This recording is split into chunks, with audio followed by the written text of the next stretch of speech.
ny mofinaina isan'andro atolotry ny mpitandrina rakotina valina maoly.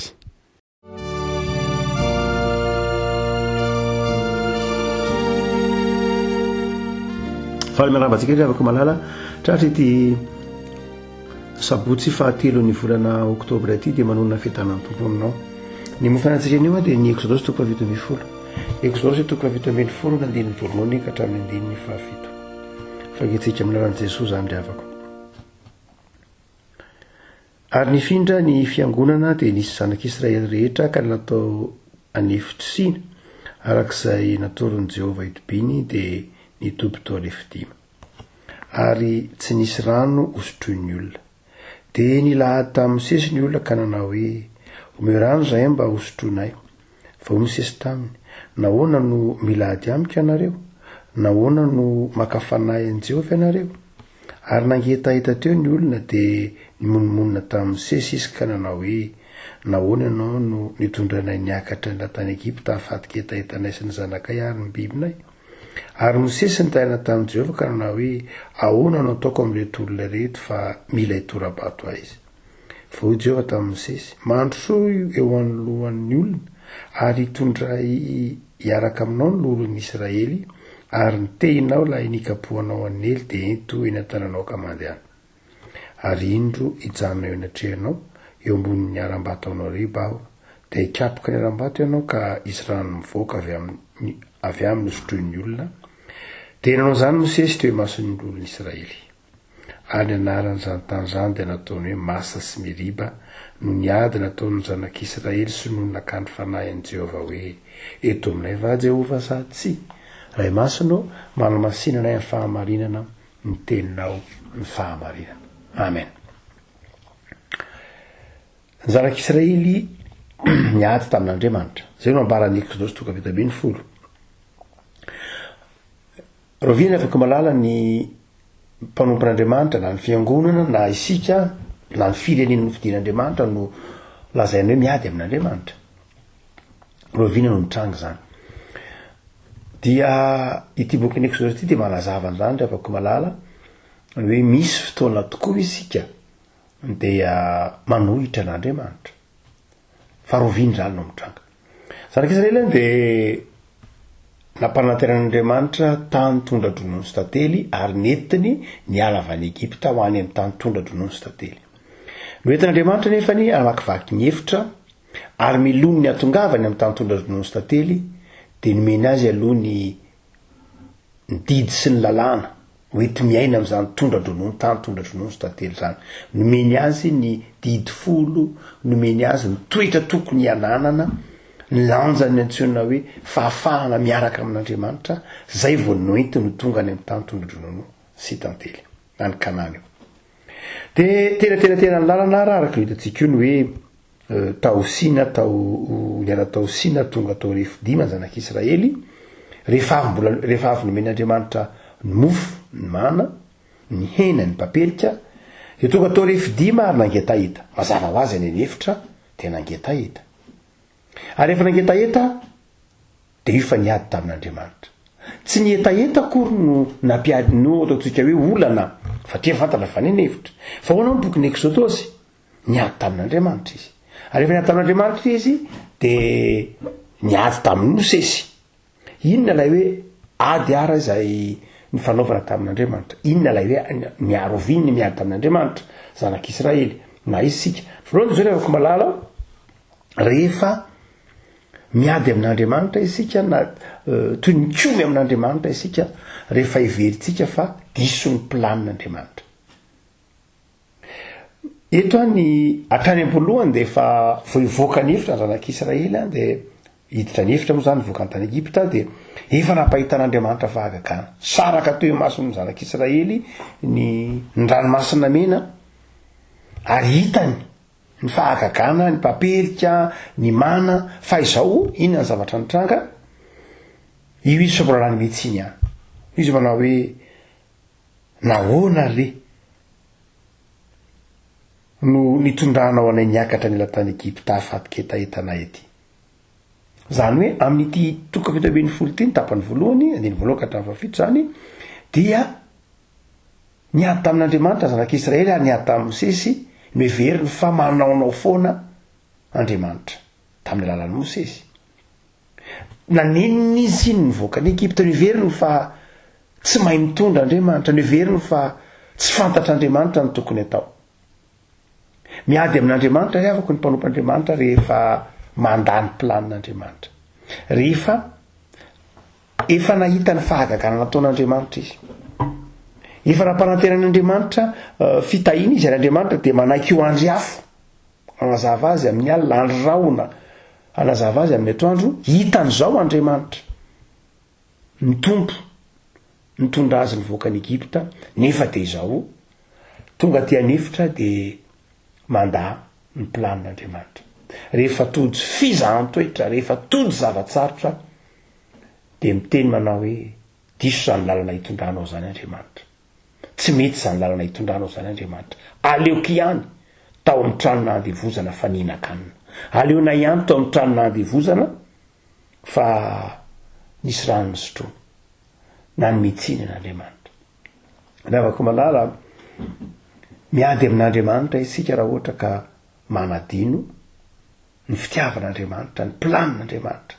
Rehefa ao anatin'ny fitahin'Andriamanitra sy ny fahasoavan'Andriamanitra isika dia iketsika marina ny tanam-pitiavan'Andriamanitra, ampahitan'Andriamanitra fahagagana isan-karazany isika, dia iketsika ho marina ny planin'Andriamanitra. Fa rehefa misy zavatsarotra kosa dia izao lavitsika ny planin'Andriamanitra. Antsy zany Andriamanitra diso ianao. Zany hoe mbola anatin'ny fifaliantsika dia misaotra an'Andriamanitra iketsika hoe ny fahasoavan'Andriamanitra ny mahatoy izao dia izao Andriamanitra. Fa rehefa tonjo kosa ny fizahan-toetra, tsy fisindrano vetivety araka an'io dia izao inona no mitranga? Manome tsiny an'Andriamanitra, miady amin'Andriamanitra. Ny kristianina rehefa malala miady amin'Andriamanitra dia kristianina manome tsiny an'Andriamanitra ao anatin'ny zavatsarotra. Ny tsara an'Andriamanitra ho diso fitondra ny fiainan'ny mpanompony. Fa ny faharoa rehefa malala dia izao miady amin'Andriamanitra koa isika. Miady amin'Andriamanitra koa isika rehefa tsy mino fa eo mandrakariva izy. Dia hitantsika ny tenin'ny ary amin'ny andiny fafito hoe ary anaran'izany tany izany dia nataony hoe Masa sy Meriba no niady nataony zanak'Israely no nakany vanahin'i Jehovah hoe eto aminay va Jehovah satsia. Zany hoe miady amin'Andriamanitra rehefa makafanana an'Andriamanitra ka mieritreritra hoe tsy hitan'Andriamanitra izao fahoriana izao. Andriamanitra tsy mahita an'izao, Andriamanitra mamelana io irery. Makafanahy an'Andriamanitra manao hoe mbola eo foana venao Andriamanitra, tsy hitanao zao zavatra lalovana izao, tsy tazanao zao. Ary dia inona ny dika zany rehefa malala miady amin'Andriamanitra rehefa tsy mino. Ny olona miady amin'Andriamanitra na ny endrika iseho miady amin'Andriamanitra dia ny tsy finoana an'Andriamanitra, tsy finoana an'Andriamanitra mahita ny fiainan'ny mpanompony, tsy finoana ny tenin'Andriamanitra.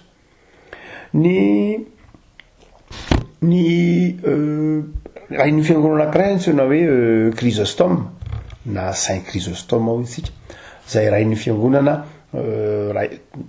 fantatra tamin'iny faritra ataontsika hoe Constantinople. Dia inona ny zavatra nitranga? Nanazava izy manao inona natsoina hoe finoana. Natsoina hoe finoana izy dia izao fiezonana an'Andriamanitra amin'ny vavany. Zany hoe rehefa mino ianao dia miazona an'Andriamanitra amin'ny vava. Ohatran'ny fahasahiana ihany zany, fa nefa tena izay mihitsy izy ny hoe ianao Andriamanitra ny tenen'izao no zany dia tsy amelana ianao. Fa ianao nanome toky aho fa izao no zany dia tsy amelako ianao fa izao ny teninao tamiko. Niangona tamin'ny lahady dia izao ny teninao tamiko tamin'ny tsodrany hoe tay ahy ianao no zany dia tsy amelako anao raha tsy mitay ahy. Zay natsoina hoe finoana. Fiazonana n'Andriamanitra amin'izay tenin'izay. Ianao efa niteny tompo fa namela eloka ary efa niteny tamiko fa zanako sy ny asan'ny tanako adidiko ihany. Finoko zany Andriamanitra. No zany dia tsy avelako ianao efa niteny ihany. Zay natsoina hoe finoana avako malala. Hoy Chrysostome. Chrysostome moa raha baky teny dikany hoe vava volamena. Ary dia tena toy ny teny volamena tokoa zany tenin' zany manao hoe azony amin'ny tenin'ny Andriamanitra. Zay natsoina hoe finoana. Ary eto rehefa malala dia niady tamin'Andriamanitra ny zanak'Israely satria tsy nino ny tenin'Andriamanitra. Tsy nino hoe Andriamanitra dia eo amin'ny mandrakariva. Ary raha ohatra ka mamaky ny boky nomery toko faharoapolo isika de samy mitantara ny ty tantara ty na nomery toko faharoapolo na ny exodosy toko fito folo fa tsy mitovy ilay tantara. Tsotra kokoa ny fitantarany exodosy azy, malefaka kokoa ny fitantarany exodosy azy, fa i nomery toko faharoapolo raha mamaky mamery ny tantara io de mafy kokoa ny fitantarany tantara io, ary eo amin'io tantara io na tonga Mosesy tsy ho tafiditra ny tany Kanana satria niara-diso tamin'ny teo anatrehan'Andriamanitra na i Mosesy na ny zanak'Israely. Amin'ity exodosy toko folo ty de tsy nasehony exodosy mihitsy ny fahadisoan'ny Mosesy, fa ny nomery toko faharoapolo de niara-diso tamin'ny zanak'Israely Mosesy, ary ny tompo tamin'ny Mosesy manao hoe tsy miditra ny tany Kanana ianao. Inona ny antony avako malala raha ohatra ka atao mifameno amin'ny nomery toko faharoapolo ity exodosy toko folo ty, menimena tamin'Andriamanitra zanak'Israely, niady tamin'Andriamanitra izy satria tsy nino ny fitantaran'Andriamanitra, tsy nino ny planin'Andriamanitra, tsy nino ny fanatrehan'Andriamanitra, dia nitaraina tamin'ny Mosesy izy araka ny fantatsika. De io Mosesy taminy nanao hoe antsy Andriamanitra nge no tondra anareo fa tsy za iraka fotsiny any, de nitaraina tamin'Andriamanitra Mosesy. De hoy ny boky nomery fameno toko folo manao hoe mandana dia ndany ianao fa hipetraka eo amin'ny aram-baton'ny Horeba aho, ary eto ny tehina ilay ny ampisarahanao an'Ely iny any, eto ny ampilatananao, de izao kapohy ny vatolampy, mitenena ny vatolampy, tsy hoe miteny moa zany nanomarina kokoa ny boky nomery manao hoe alao ny tehinao ary mitenena amin'ny vatolampy eo masony de ampiboboika ny ranony izy. Zany hoe amin'ny bokyny exodosy dia lay tehina lay tehina ny kapohana ny vato de miposaka ny rano, fa amin'ny bokyny nomery de manao hoe tsy kapohanao le vato fa ito eny ampilatananao fotsiny ny tehina de mitenena ianao amin'ilay vato de ivoaka ny rano. Zay ny boky nomery. Kanjo ny boky nomery rehefa tonga Mosesy de niteny tamin'ny zanak'Israely manao hoe ry mafiatoka ry firenena maditra mienorom-piodina moa amin'ity vatolampy ty vanapoamoa no hammezanay rano na ampivoahanay rano hosotroinareo, ary dia nanainga ny tanany Mosesy ka nikapoka indroa ny vatolampy de tesitran'Andriamanitra.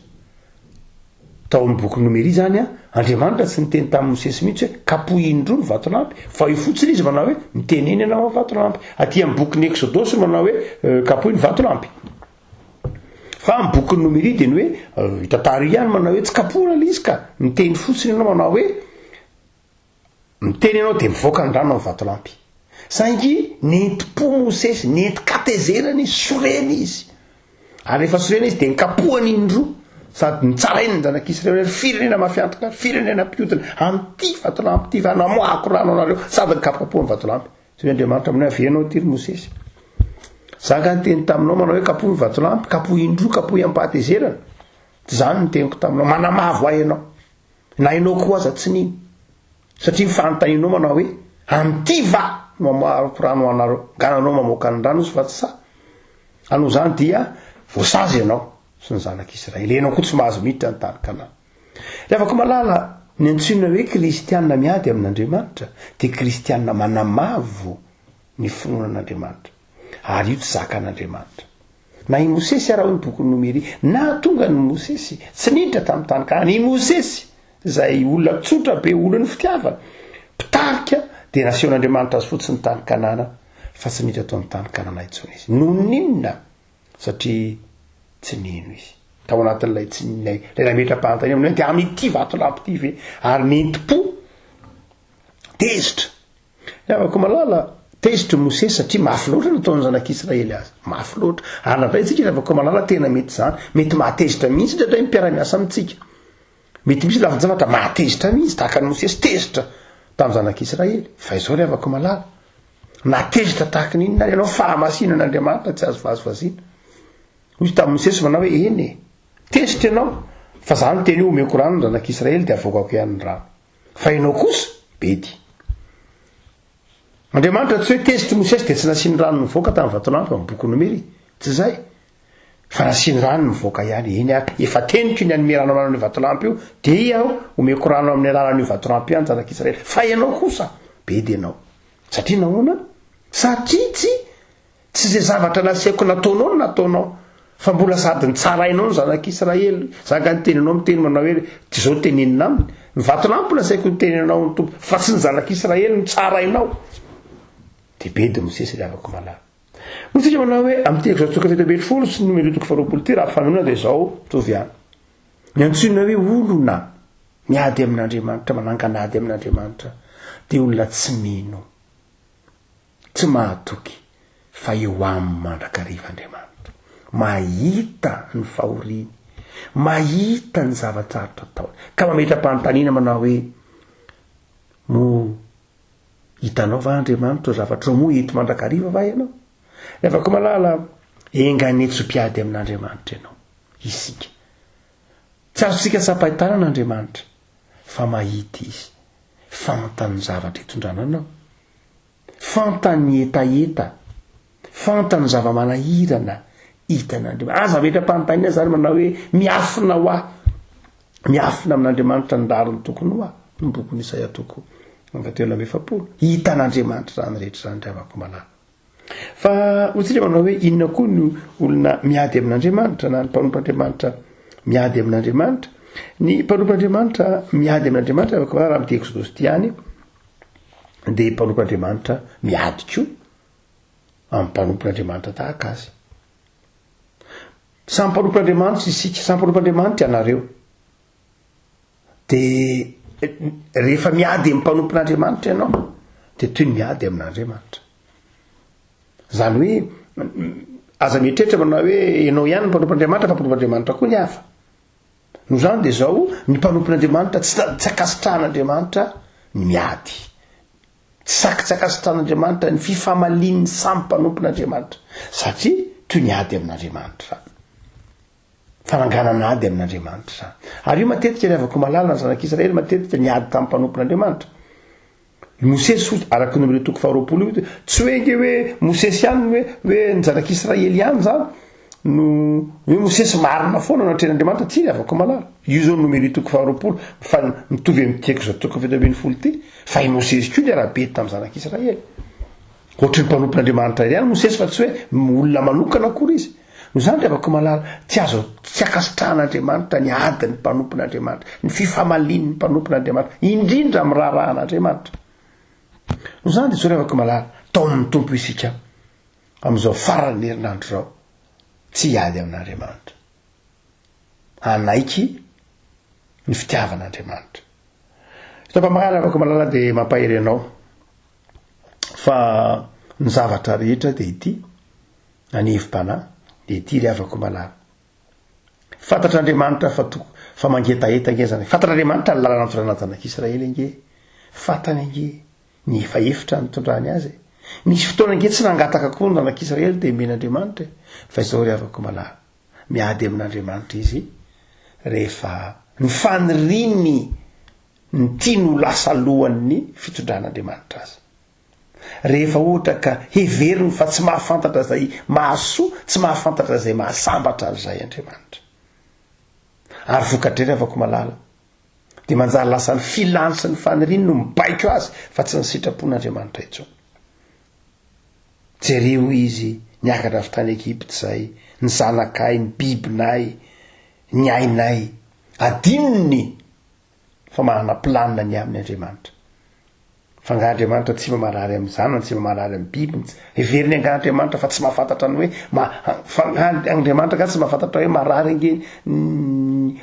nge ny arenanao ny bibinao ny fantatr'Andriamanitra fa marary anao zany afaka malala mampahery anao ary am'izao farany herinandro zao aoka hiavana amin'Andriamanitra fa tsy hiady amin'Andriamanitra ekeo fa fantatr'Andriamanitra ny lalana hitondrananao ary atoka tojo fizahanttoetra ianao de mahatoky fefa miandry anao ao ny vahaolanao manin'Andriamanitra hoy izy manao hoe mandany ianao miantso vahavolombelona ary izaho ijoro eo amin'ny vatolampy hipetraka eo amin'ny vatolampy eo amin'ny vatolampy ampiposaka an'io rano zany rehavako malala tadidio tsara fa ao anatin'ny olana dia ao koa men'andriamanitra ny vahaolana matoa misy olana eo aminao dia zao tsara ovy fa ao anatin'io koa andriamanitra ary manome vahaolana fa ny fahaolafako malala tsy miady amin'andriamanitra isika fa miavana amin'andriamanitra